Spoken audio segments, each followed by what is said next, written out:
So let's get rolling. That's me. It's my wonderful wife. Make some noise for my wife, Pawn. She's the best. Putting up with all my crap all the time. Here's the deal. In 5 years, I've been able to grow a network of 10,000 agents, which is crazy. And I say I have trouble saying I because I know everything we do is we. Like, we have done this. You know, I have a network of 10,000, but I see the network of 30,000 because we're one reel.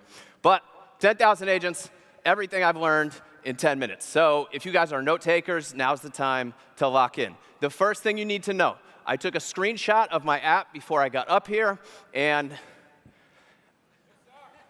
I have 9,999 agents in my network. So the first thing you should take notes on is the fact that Tim Macy is a total fraud. Total fraud. I'm just another agent up here fluffing his numbers just to get on stage, you know, just making it out to seem like it's a little bit more than it is. But seriously, look, there's actually something worse than that. Worse than me being a number fluffing realtor. They have these markers up here. They wanted me to put my chair back here, but I'll get a little closer. Hopefully I don't fall off. Look, if I'm being honest, there's something that is a little like worse for me to admit, but I feel vulnerable in this moment, so I feel like I could share it. And like, the fact is, I'm a Disney adult. Yeah, I know it's weird. I get it. Like, think about Trey, born and raised in the Bronx, New York, San Antonio police officer, and sad enough he has to be friends with me, and I drag a guy like this to Disney World. Like, I'm the worst kind of Disney adult, because in the process, I make him into a Disney adult. Like, somebody should put a stop to this at some point. But here's the deal. A lot of you guys are weird. Can we all just acknowledge that we all have stuff, right? We're all a little weird. A couple, yeah, I see you. But here's the deal. I know why I'm weird.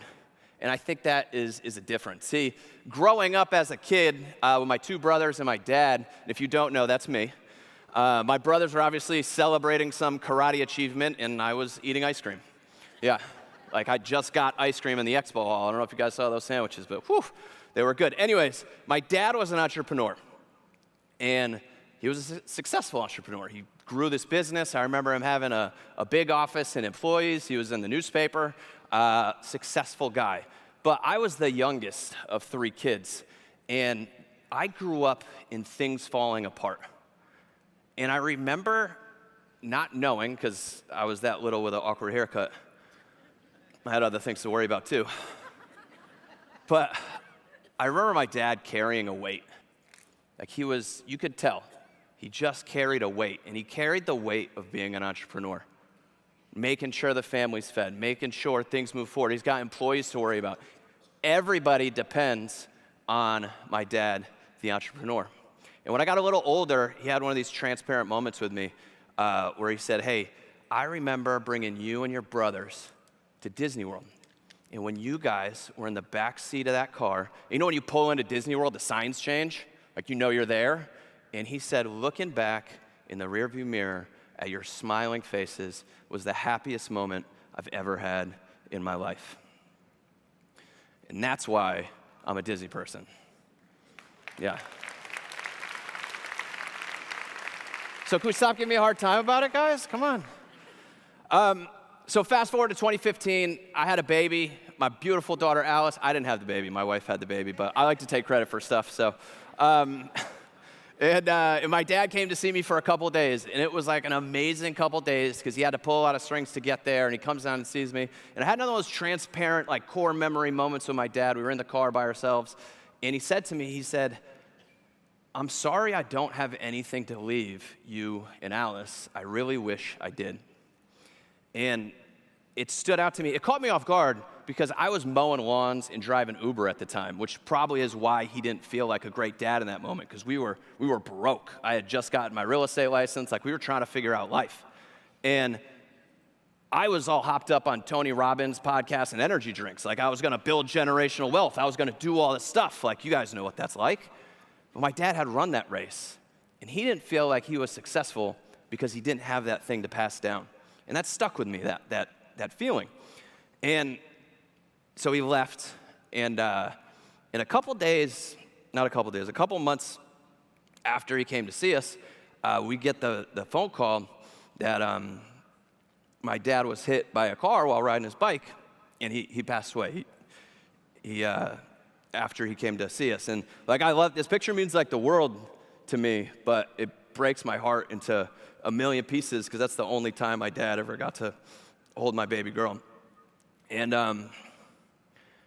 I say all this to say, like, when you lose somebody you love in an instant, it's like a snap of a finger and your whole life's changed. And everything's a blur. And like, we packed up everything and it was a blur. And we went home and it was a blur. And we go to a service and it was a blur.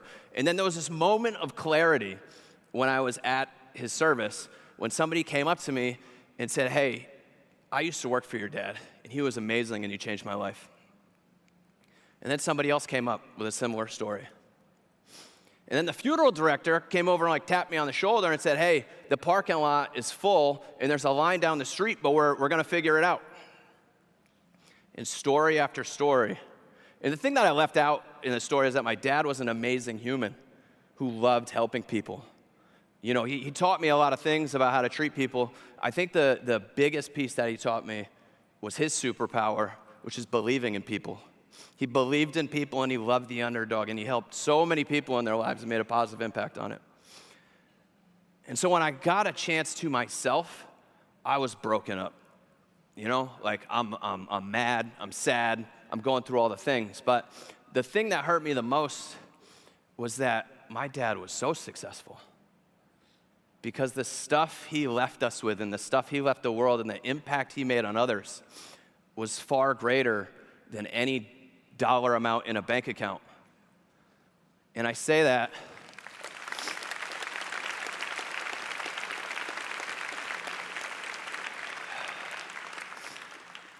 because I was a new agent going to my first real estate event, and I sat in the crowd, and I knew, like, I don't know if you guys have ever felt this, but like, I was broke. I had a Ford Focus with the window missing. Like, I was hurting. Yeah, it was fun. And I remember coming into an event just like this and seeing somebody on stage that had it all. And I was like, one day I'm gonna be there. And I knew I wanted to. And I wanted to be on the stage, but I never really thought about having something to say. And so, look, the 10,000 agents, everything, you know, it was like a little bit of clickbait. It was, you know, a little false advertising there. But I would say, like, this is what I would tell that guy that's in the audience that wishes he could be up here. The thing I would tell him is, you are not how many homes you sell. That is not who you are. You are not the amount of production you do. You are not the amount of followers you have. You are uniquely you. And I learned early on that your net worth is determined by your network. And I agree with that. But it took me a while to learn that your net worth does not equal your self-worth. And I think we should spend more time thinking that way. And so I've accomplished far more than I ever thought I could.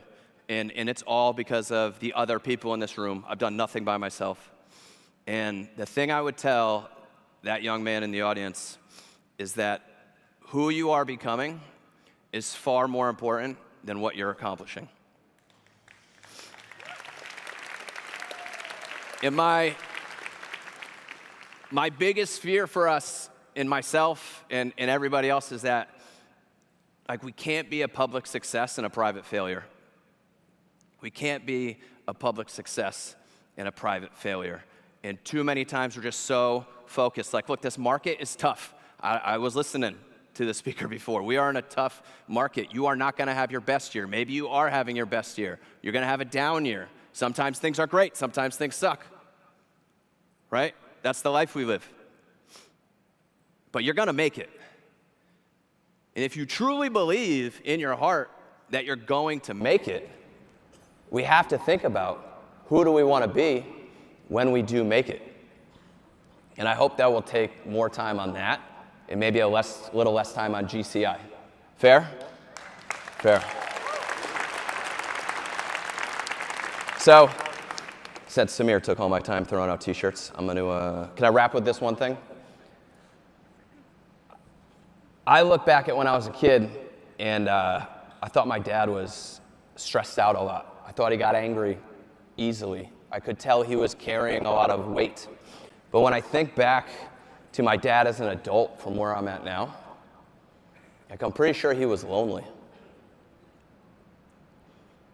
And if that sits with any of you, like, I just want you to do something bold for me. And I just want you to raise your hand if you've ever felt lonely in this business. And the reason I say that is if you look around, like, we've all been there. We've all felt lonely in this business because it's on us to make sure everybody's fed. It's on us to make sure our clients get the house. Everything is on us. And I would just say, like, don't do it alone. I don't have all the answers. Like, I don't know if any of you guys deal with anxiety or, like, we all got issues, right? And I don't know all the answers, but I do know that there's probably people in this room that if you put in the work to make the connections and make the relationships, that they can probably help. And so that's just what I urge you. Like, I feel lonely, I go through all that same stuff, but I'm also blessed to be a part of this great community that helps me through all of it. And so if you've ever felt like you were on an island, if you ever felt like you were on your own, I just encourage you, take this next day and a half, and connect with people. Don't go do this business alone.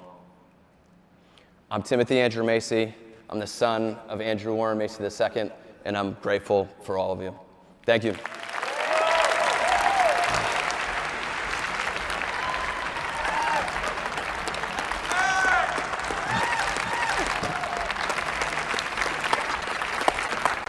All right, man, take them home. Tim, thank you very much, man. Amazing words of encouragement, so much. And you're so cute, man. Hey, So thanks, cute man. picture. You hitting on me?